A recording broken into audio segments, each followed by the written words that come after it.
तर वर्ग 9 आपल्याला उपयोजित लेखन, या उपयोजित लेखनामध्ये पत्रलेखन आहे आणि पत्रलेखनामध्ये मागणी पत्र, तक्रार पत्र आणि विनंती पत्र हे 3 भाग आहेत आणि त्या 3 भागापैकी मी तुम्हाला मागणी पत्र हे लिहून देत आहे। आता मागणी पत्र आपल्याला एक तुम्हाला पेपरमध्ये जाहिरात येईल आणि त्या जाहिरातीच्या माध्यमातून आपल्याला पत्र लिहायचं असते।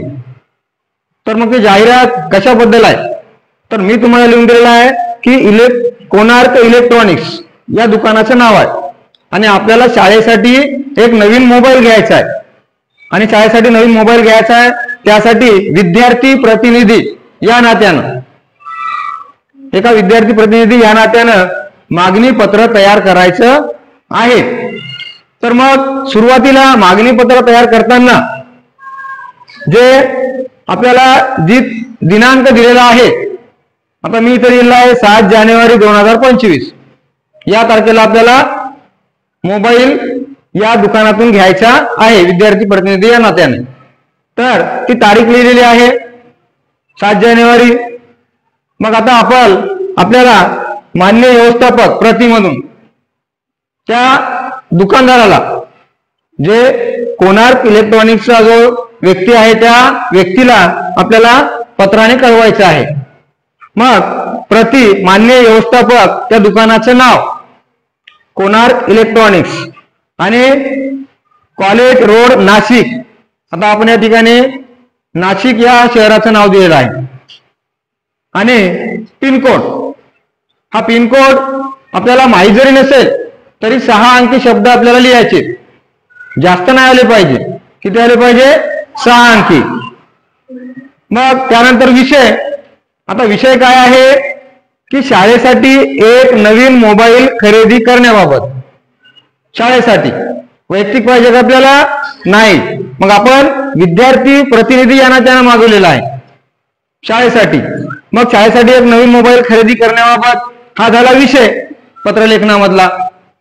आणि मग महोदय, त्याच्याच खालच्या ओळीमध्ये मग पॅराग्राफ पाडून एक महोदय, मग महोदय मध्ये काय विषय लिहायचा आहे की आमच्या शाळेसाठी एक नवीन मोबाईल खरेदी करायचा आहे, इथं कॉमा दिलेला आहे, आमच्या शाळेसाठी एक नवीन मोबाईल खरेदी करायचा आहे, कृपया तो आमच्या शाळेत पाठवण्याची व्यवस्था करावी। कुणी लिहिलं आहे? विद्यार्थी प्रतिनिधीने। कोणामार्फत? शाळेमार्फत कोणार्क इलेक्ट्रॉनिक्स या दुकानाला असं मागणी केलेली आहे। काय केलेली आहे? मागणी। मग याची व्यवस्था करावी। मग आता मोबाईल तपशील असा की मोबाईल आपल्याला पाहिजे, मग कोणता पाहिजे, त्याची कंपनी कोणती पाहिजे, त्याचा रॅम किती पाहिजे आणि मग किती रकमेपर्यंत पाहिजे, मग त्याचाही तपशील आपल्याला लिहावा लागतो। मग त्यामध्ये रॅम किती पाहिजे आपल्याला 5GB, 5GB असेल 8GB असेल, जे रॅम आहे ते रॅम लिहायची 5GB। त्यानंतर स्टोरेज किती पाहिजे 128 आहे की नाही, मोबाईलचा जो साठा आहे तो 128 आपल्याला पाहिजे। तर कंपनी सॅमसंग, नोकिया, रिअलमी, जे मोबाईलची कंपनी आहे ते कंपनीचं नाव आपल्याला लिहायचं आहे। त्यानंतर किंमत, आता 10,000 आपल्याला 15,000, 12,000, 20,000 जेवढी किंमत द्यायची लिहायची तेवढी आपण इथं लिहू शकतो आणि तेवढ्या मोबाईलचा, तेवढ्या याचा रकमेचा मोबाईल आपल्याला घ्यायचा आहे।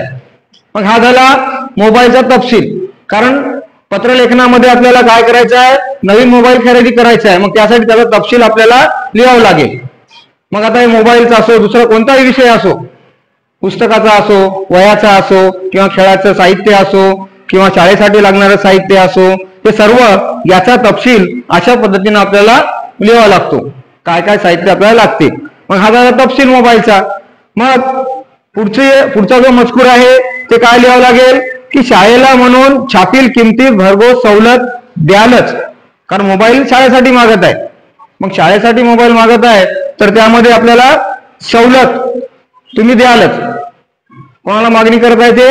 या दुकानदाराला, की तुम्ही आम्हाला सवलत द्यालच, कृपया सोबत बिल पाठवावं।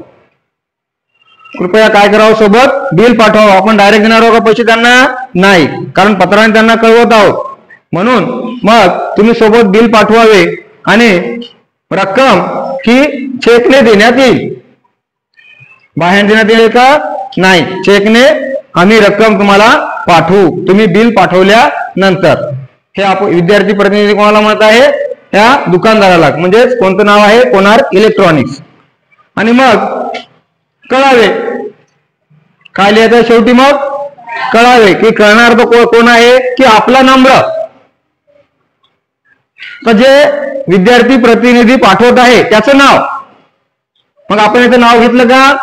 नाही, कोणता विद्यार्थी प्रतिनिधी असू शकतो. मग त्यासाठी आपण ABC किंवा अबक, बरोबर आहे.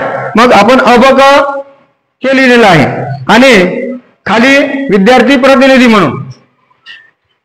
आणि विद्यार्थी प्रतिनिधीत जो विद्यार्थी ज्या शाळेत आहे त्या शाळेचं नाव लिहिलेलं आहे. आदर्श प्रशाला. जो विद्यार्थी ज्या शाळेमध्ये आहे त्या शाळेचं नाव काय आहे? आदर्श प्रशाला, कॉलेज रोड, नाशिक. मग या विद्यार्थ्याने घरचा पत्ता दिलेला नाही. पत्ता कुठला दिलेला आहे? शाळेचा, कारण शाळेसाठीच पाहिजे म्हणून.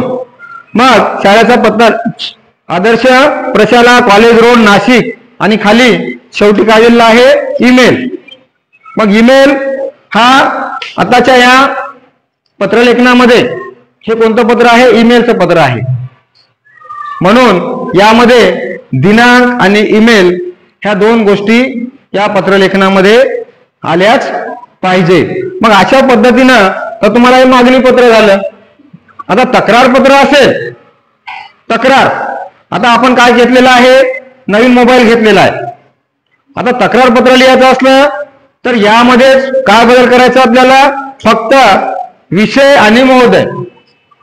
आता विषयामध्ये काय बदल करायचा आहे की तुम्ही जे आम्हाला मोबाईल दिला होता तो मोबाईल निकृष्ट दर्जाचा निघाला. पण निकृष्ट दर्जाचा निघाला म्हणजे काय? खराब निघाला. म्हणून आम्हाला तो मोबाईल नवीन, तो मोबाईल घेऊन दुसरा नवीन मोबाईल देण्यात यावा. हा विषय तक्रारमध्ये. समजलं ना? तक्रारमध्ये हा विषय लिहायचा, हा विषय नाही. आणि मग महोदयमध्ये काय? की आम्ही तुमच्या दुकानाहून दिनांक या दिवशी विद्यार्थी प्रतिनिधी या नात्यानं एक मोबाईलची मागणी केली होती आणि तो मोबाईल आम्हाला मिळाला. आम्ही चेकने रक्कम सुद्धा दिली, परंतु तो मोबाईल कसा निघलेला आहे? निकृष्ट दर्जाचा निघलेला आहे. त्यामध्ये खराबी निघालेली आहे आणि तो आम्हाला बदलून नवीन मोबाईल देण्यात यावा हे कळावे. आणि मग जो आपण तपशील दिलता मोबाईलचा तो तपशील पुन्हा जशा तसा द्यायचा आहे किंवा लिहायचा आहे.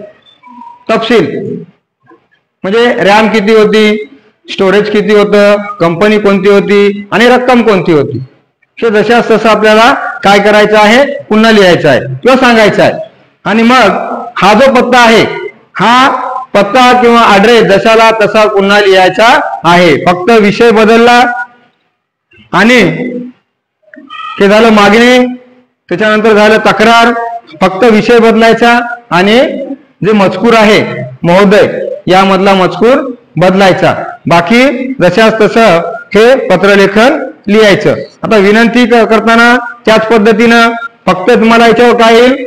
जे जाहिरात आहे, विषय आहे, त्या विषयानुसार तुम्हाला त्याच्यामध्ये लिहायचं आहे.